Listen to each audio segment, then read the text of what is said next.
Radyo Pilipinas, Radyo Publiko. Radyo Pilipinas, Radyo Publiko.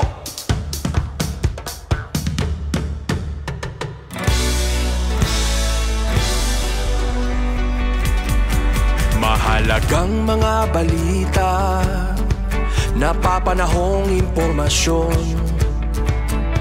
Kami ang inyong gabay pag may bagyo at sakuna. Serbisyo ng gobyerno kapag may nangangailangan. Mga proyekto ng Pangulo, damang-dama ang pagmamahal niya. Tulay ng mga hinaing, ang problema ng bayan ating lulutasin. Tulay sa himpapawid, tulay ng pagbabago. Radyo Pilipinas, Radyo Publiko. Ng bagong Pilipinas, Radyo Publiko. Radyo Pilipinas, Radyo Publiko. Ng bagong Pilipino. Mga proyekto ng Pangulo, damang-dama ang pagmamahal niya. Radyo Pilipinas, Radyo Publiko. Ang boses ng Pangulo.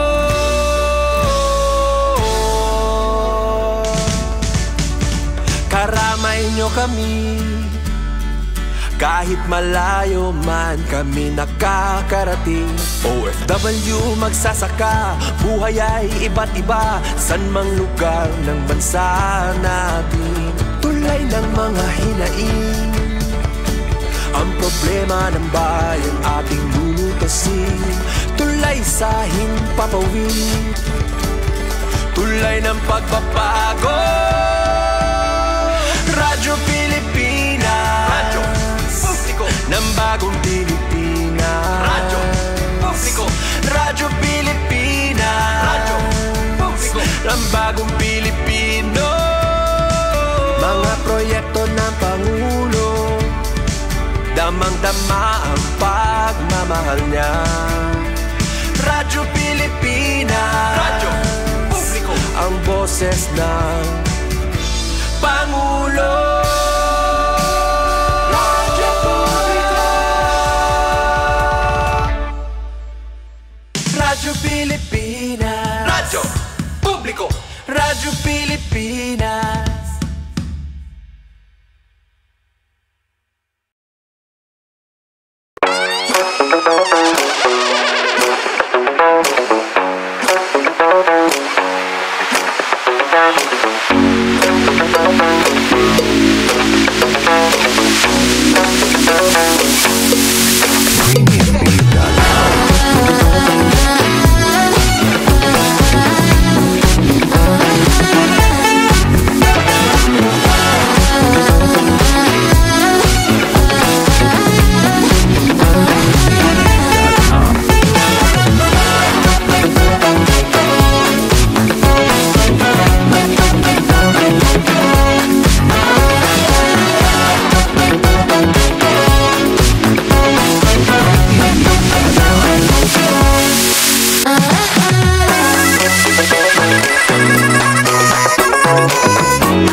Yes mga igala, mayong hapon ka natong tanan. Welcome din sa itong panangguban sa itong tulumano tambayan sa Radyo Pilipinas, no? Dinihiyapon sa inyong stasyon Radyo Pilipinas, Radyo Publiko. Managid ko sahi. Anyways mga katambayan, no, karong hapon na itong hisgutan, no? Kining ipahigayod, no, nga peace rally, no? Actually nganong hisgutan nato ni dili hisgutan nato ang kung sa ilang i-rally, no? Ay ningon naman sila kaning nationwide nga rally mga higala, no, is for the peace, di siya manggala and unity sa tuang nasod, no. So dili ta mo kuanani, no, ka kuan tawagan ni kanang anay tatay ginakuan, no. Ako lang ning gustong hisgutan mga katambayan, no, kaning road closure, no, kay up to ingon gay nila is gikan pa sa kwan 500,000 no, 500,000 ka mga miyembro sa Iglesia ni Cristo uban pa nga mga supporters ang musalmot ni ini, pero ilan gikuan nga butan na sa 300,000 no. So ang kwan na to hisgutan na to is unsa ang mga road closures no, ug unsa atong mga angay buhaton no, karong Lunes na baya ni siya. So dapat ibalik-balik gid na to ni siya nga kwan no. But anyways, this ato sa atong episode karon, ato ang kuno no, ato ang siron no, kung unsa ang mga ang atong asahan no sa kaning January 13. Oy, bago na di mo kalendaryo di. January 13.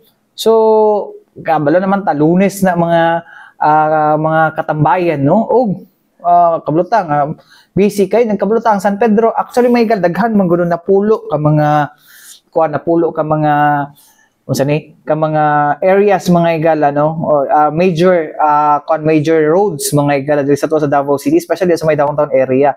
So ang ikuan dira mga igala nga nga maunsa ni masarado na particular na dira mga igala, una ang San Pedro Street no, whole stretch San Pedro Street, CM Recto Street, Pelayo kanang ginatawag nato nga Legazpi no, Pelayo Street man no, kana Legazpi na siya mga igala, Inigo Street no, mga stretch gid no, then si Bangoy kanang Ponciano Reyes mga igala, tapos Rizal Street, Bonifacio Street, Palma Hill Street no, Bolton Street no, City Hall Drive og City Hall Drive no, mo na mga kay 300,000 mo gunan, so malukop gyud na diha lugar mga igala mga miyembro sa Iglesia ni Cristo no.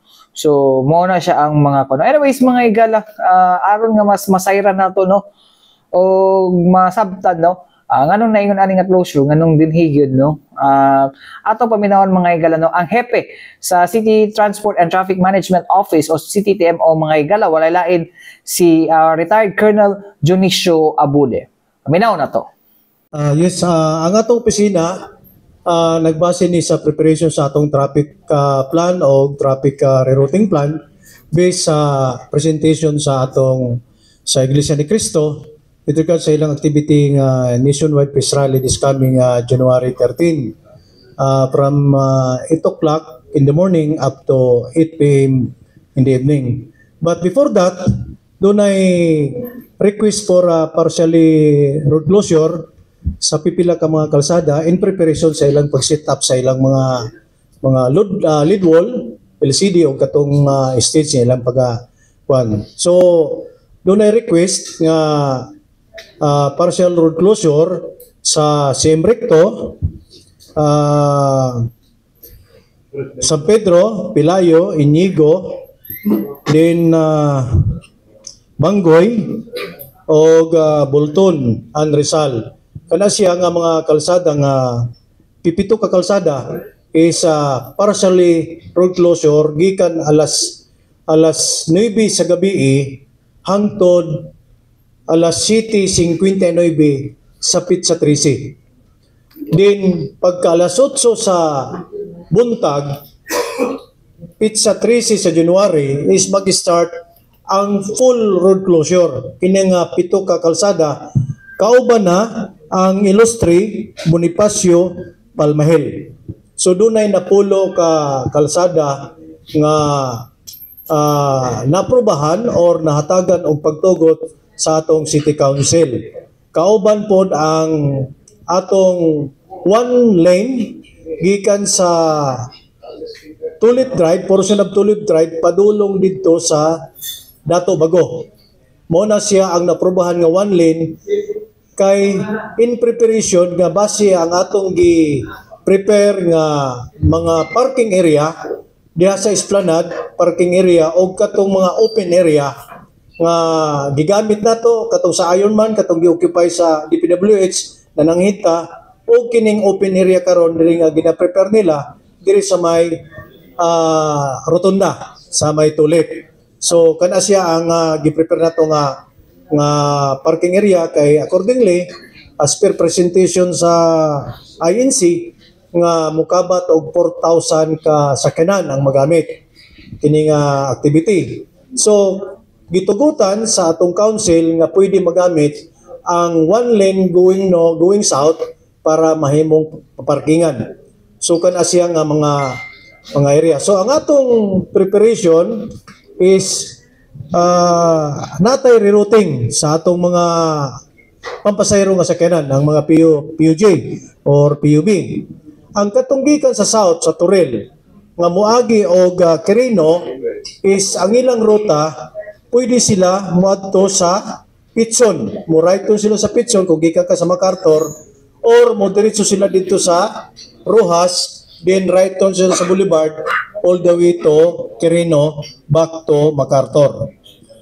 Napoy lain gikan sa south, sa Turel, nga ang ilang ruta is sa Kimpo. So kung Kimpo ang ilang ruta, tuloy-tuloy sila sa Boulevard, then right turn sila, left turn sila sa Rojas, then left turn sila sa Quirino back to MacArthur Highway. Ang gikan sa Kalinan is mutuyok raman sila. Kung gikan sila sa Kalinan, MacArthur Highway, dito sila sa Quirino, right turn sila sa Rojas, then back to Boulevard and Kimpo. Kung ang ilang ruta is Kimpo, gikan sila sa MacArthur Highway, is diretso sila sa Boulevard, left turn sila sa Rojas, then back to Quirino, then back to MacArthur. Ang atong north, gikan sa norte, o katong atong circulatory rota sa atong mga PUJ, is right to adto sila sa Rojas, then right turn sila back to JP Laurel. Mao gid ang atong makuan. So doon ay mga pangutana, asa sila manaog kung mato sila og Pilayo, mato sila Rizal, mato sila Semricto. So kanang nga akong gisulti kay mo man ang atong agianan, open ang Rojas, open ang Magallanes, open ang Quirino, open ang Boulevard. So pinakaduol diha nga doon na mo'y atoon is mo diha gyud ang atong drop off. So ang atong pahibalo is kung pwede nato nga ipagpaliban lang usa or di sa nato mo ato sa Monday, kini akong observation ako ni, no? Kung magdala kag sakyanan na kay tuyo aning mga area nga akong gisgutan nga napulo ka area, akong balikon kining San Pedro, Sembricto, Pilayo, Inigo, Sibanggoy, Rizal, Bonifacio, Palmahel, Bolton, o kining Ilustre, kung na kay tuyo dire, kung pwede pa nato, kay tungod man kun makita nato kung kadayawan lang araw na naman gani build up sa mga sakyanan, no? How much more nga kini nga mga area is dili gini pwede pa parkingan. Whereas sa kuan katong sa atong kadayawan o araw is ang atong gina-clearing lang is kadtong ruta lang sa parada. No, gikan sa Rojas, Semricto, Bonifacio, Pilayo, din San Pedro. Anda padulong diri sa San Pedro Square. But this time kinitanan nga napulo nga akong gi-mention na kalsada is no parking ni siya. Nga naman, tungod kay sa security reason. Apil na diri ang security cluster, dili na lang ang atong traffic management. No? Walay parking ang motor, walay parking ang mga sakyanan. In fact, karong adlaw nagsugod na may paghatag og flyers. Kaya usag yun na nga, pinaka-tools na mo, experience na to, gikan sa Ironman, hangtod sa atong kadayon o bisa kung sa nga doon ay mga activity diri doon closure, mao gyud ay pinakahinagiboy na to kanang pag-input drive diha mismo sa mga building. Every building nga naa diha sa maong area, itagaan nato sa flyers, ang tanan security guard, ang tanan nagparking nga mga sakyanan ginahatagan nato og pahibalo kada adlaw katong magparking. Ang katong mga establishment ginabalik-balikan lang nato para ang atong opisina is dili na siya maglisod pag clearing kay kung naay magparking before sa full road closure isigurado ta nga matuwing gyud ang mga sakyanan. Muna siya ang atong ginapaningkamutan o ginahangyo sa mga establishment mo nga advance kayo ang atong paghatag og mga impormasyon. So muna ang katikaran sa atong opisina in preparation karong January 13. In fact, as of now, nakita na ako sa among preparation, kinaman mi meeting karong alauna, security cluster na, apil lang task force, apil lang PNP, apil lang CDRR mo, ang PSO at PSSO. So, nanami 400 ka mga personahe nga na identify para mabutang nato sa mga strategic area para mag-manage ani sa atong kalsada during the activity. So, natay pagigalayon sa atong City Information Office. Ang kining atong mapa nga akong gihisgutan nga natay mga rerouting plan is ibutang namon ni sa FB page namo, o katong mga flyers sa atong distribution na dito aprobado na ni sa atong kuan council kining atong City Ordinance 0735-25 series of 2025, o doon na po yung resolution nga 04020-25. Muna siya nga kagahapon na aprobahan ang maong ordinansa bahin aning nationwide peace rally sa Iglesia ni Cristo. So mo to mga higala no, ang kuan nahimong pahayag ni CTTMO head no, retired Colonel Dionisio Abude no, with regards aning mahitabo karong Lunes mga katambayan no. So kuan na lang gyud no, doon naman sila ipahibalo daw nga ipanghatag no, mga flyers no, especially sa may San Pedro area no, daghan big mga kuan financial institutions sa San Pedro area mga higala no, ang isarado. Pero mo man ni mas makuan no, although naman pud sa may CM Recto Street mga higala, pero mas busy man gyud ang naman ato ang local government center dira mga higala no. So anyways, padayon nato ning hisgutan mga higala no, sa atong pagbalik human lang sa mga importante pahinumdom ning atong sibianan. Yes mga higala, balik kita din sa atong panaguban sa atong tulumanong tambayan sa Radyo Pilipinas, Radyo Publiko. Anyways mga katambayan no, kamong gihapon no, naminaw dinhin tan-aw dira sa sa Facebook page mga higala no, o sa mong Facebook page no, di sa to ang programang Tambayan sa Radyo Pilipinas. Anyways mga katambayan no, padayon na po itong hinahisgutan mga higala no, ang katong kuan road closures no sa napulo ka mga kuan. Actually mga higala last Tuesday no, na kuan man aprobahan na ni sa City Council no ang maong proposal na road closure para lang para sa kaning kuan tawagan ni usagay tawagan ni kaning peace rally no sa matumakaigsoo ng miyembro sa Iglesia ni Cristo mga higala. Anyways mga higala, di na magdugay-dugay mga higala to paminawan, balik mga higala no, si retired Colonel Dionisio Abude ang hepe sa ato ang City Transport and Traffic Management Office no, alang sa uban pang mga detalye with regard sa road closure na mahitabo karong Enero 13, 2025. Paminaw na to. Ang mutubag unta na no, ang kuan sa INC, pero sa akong nadungog kagahapon sa explanation sa unsa ni sa ministro sa INC is sa ilang coordination occupied na ang Crocodile Park, nya daghan na kay mga building daw nga kuan dili na nila pagamit no. Napay suggestion nga no, sa lain luban lain lang area, pwede sa UP no, pwede sa Coastal Road. Ang Coastal Road, kung ako pangutanon nimo, kung tanaw nato ang ilang activities gikan 8 o'clock up to 8 o'clock in the evening, murag wa sila shade gyud dito. So murag ang tao dili gid si ideal kung tanaw nato human kuan nga experience, di nato kaya magtindog siguro or walay shade nga gikan alas sa buntag ato alas 8 sa gabi, that is 12 hours no. So kana lang ang akong nadungog nga mga kuan nga nganong nag-request sila diha kay walay lain area. Og nakita pud namo no sa niupos man ta bisan mismo sa Coastal Road niupos ko nga full road closure ang atong Coastal Road kay ngano kabalo ko nga mag-plug up gyud ang atong MacArthur Highway kung dili ma-distribute ang mga sakyanan sa Coastal Road. Muna i-allow na lang gyud ang one lane kay pwede nato matuwi nato katong 3 lanes nato sa Coastal Road. Niupos man gani ko sa Magallanes. Kaya appeal man to sa Magallanes sa ilang kuan. Niupos ko na kay kabalo ko nga magproblema ta.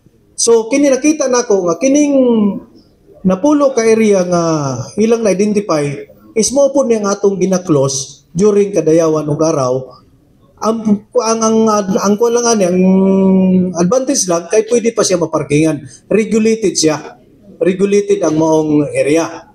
Pero karon dili na siya pwede ma-regulate kay naaman jud mga tao tanan okupado siya.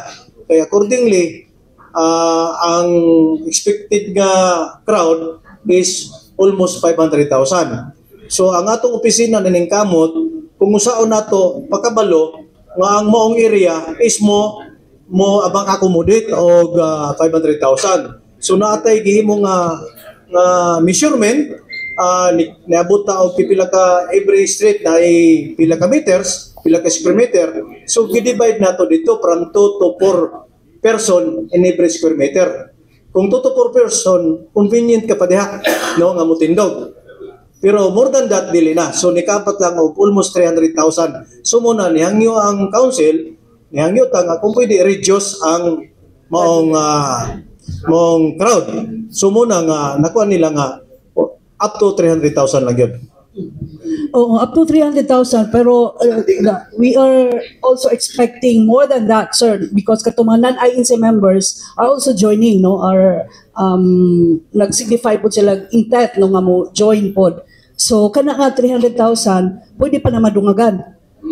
Kana o dili na to makuha na ang during na sa activity, pero ang importante lang nga ma-confine sila diha og dili kung na may laing area nga tindugan nila nga dili gyud sila maka-obstruct ang kuan ang maong partisipante. Asa na 300,000, sir? Unsa ilang i-occupy ana diha banda? Kini tanan akong giri, kini San Pedro okupado na. Oo. Ang San Pedro gikan si Imrecto up to Quirino. Okay? Ang si Imrecto gikan San Pedro, corner San Pedro to Rojas. Then ang Pilayo gikan corner Palmahel to corner Pitson. No? Standing. Ang standing ni. Ang Inigo gikan sa corner Bonifacio up to corner Pitson, meaning to si Magallanes. Ang Sibanggoy gikan Ponciano Rotonda to corner San Pedro, no, straight. Ang Rizal gikan corner Simbric to Pilayo. Ang Bonifacio gikan Simbric corner Simbric to Pilayo. Ang Palmahel gikan corner Simbric to corner Pilayo. Kaya nagkaana man na, street man na sila. Then Bolton Street gikan Bonifacio to corner Pitson. So kini nga mga areas na ani mga tao, sir? Naani mga tao, standing na apoy mga lead wall mo, tuging na ito nga naay preparation sa sit-up, gikan pizza 11 hangtod pizza 13 sa buntag, alas City 59. So magsugod na ang closure ana. Partial. Partial. Muna siyang pangutana sa council, kung sa'y may tabo, up to 13, ani nga partial road closure. Meaning to say, kung partial lang, doon na pa yung lane nga maagyan.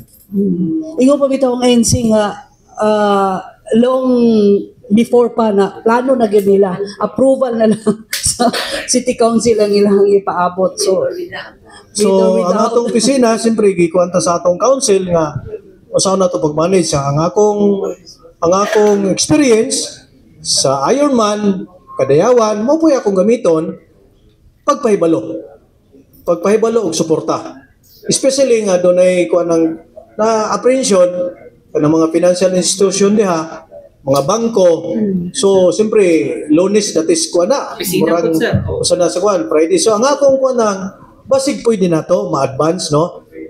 Napay man Huwebes o Biyernes.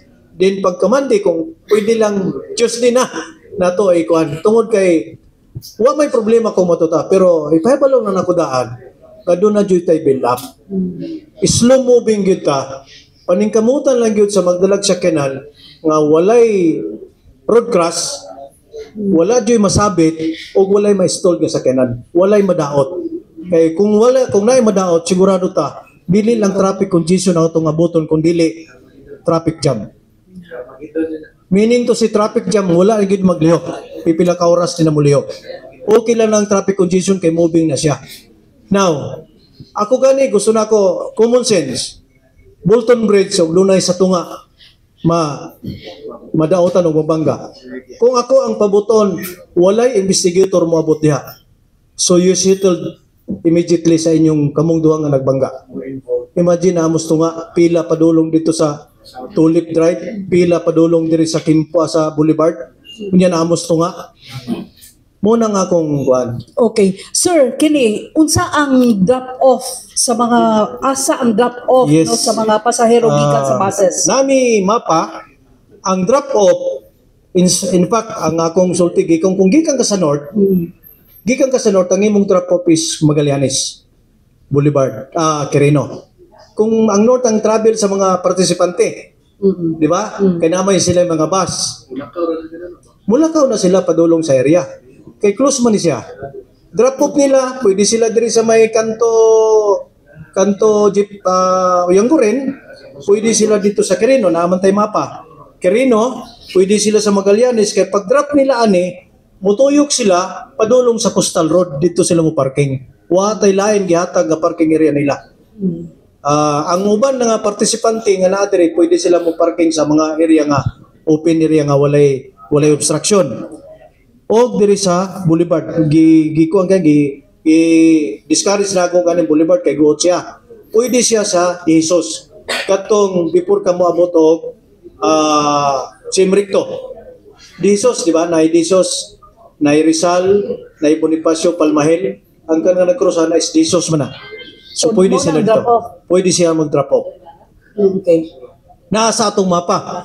Kay kining mga area nga atong gisulti, naagid sila yung mga lead wall.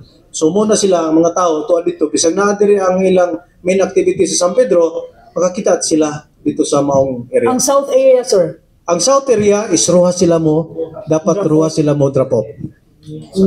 Tapos tuyok, muna, pag tuyok nila, pag sulod nila sa Coastal Road, right side lang sila mo parking. Pag punaw na tong atong gingon nga esplanade parking, open area parking, katong sa ayon man, o kini sa ato diri sa open area diri sa may Rotunda to left drive. So, mga ito mga igalano, ang pahayag ni Colonel Dionisio Abude mga igala with regards sa road closure karong Petsa 13. So, karong Petsa 13, andam na lang mo sa oras, no, bago muhawa sa inyong balay, pasensya, no, kay nag-request sa bayaday sila nga sa kuan pa lang, sa 11, no, nanay partial road closure, no, kay para sa pag-mount, no, or pag-install sila mga LED walls, no, daghan lagi daw, no, taas mo kay nganong 8 to 8 man pud, 8 AM to 8 PM, no. So mo to mga igala, no, ang rason, no, kay wala arang mo San Pedro may igala kay bisag ko namang shaded area, no, kung dito sa coastal road, kuan kayo, no, wala sila shade dito and open niya puti inita di dol dagat, no, ma-dehydrate sila dito, mga to'y kuan ni Colonel Abude, no. But anyways, pagbaon lang gyud mo dalog, pasensya, no, unsa pa ba nang buhaton ninyo diha, no, tubig, no, kay murag mulibot jud mo, no, and energy, no, kay na may ito mga drop off no. So mo to mga katambayan, no, ang kailangan ninyo iandam karong Lunes, no, well Lunes pa man pod. So kay Lunes pa, ikuan na lang magkuan sa pwede pa mo makatigom karon panahon. Joke. No, pero bitaw, wala lang na inyong kuan, tapos momentum na ihangyo, no. So kung wala may transaction, kung na may kuan, no, i-reschedule na lang sa, no. I-reschedule ang inyong kuan to 14, no, sa City Hall ba or uban. I-reschedule na lang sa gid na ninyo para di mo mahasol kay liman ka from 8 AM to 8 PM na nga activity. So anyways, para sa para sa tuang kanang ginatawag na tong pag-ampo alang sa kuan mo tumong nila, pag-ampo alang sa pagkahiusa, no, o kalinaw sa nasod, no. So mo ni ang tumong nganong naghimo og National Peace Rally ang Iglesia ni Cristo. Anyways, mga igala, wala kita igong oras, no, sa ngalan sa Tibok Persa sa DXRP Radyo Pilipinas Davao, mga igala, para sa Bagong Pilipinas, ako si Armando Feniquito, alang sa Radyo Pilipinas, Radyo Publiko. Hangtod sunod na usab, daghang salamat ug maayong adlaw ug musunod na ang balitang pambansa.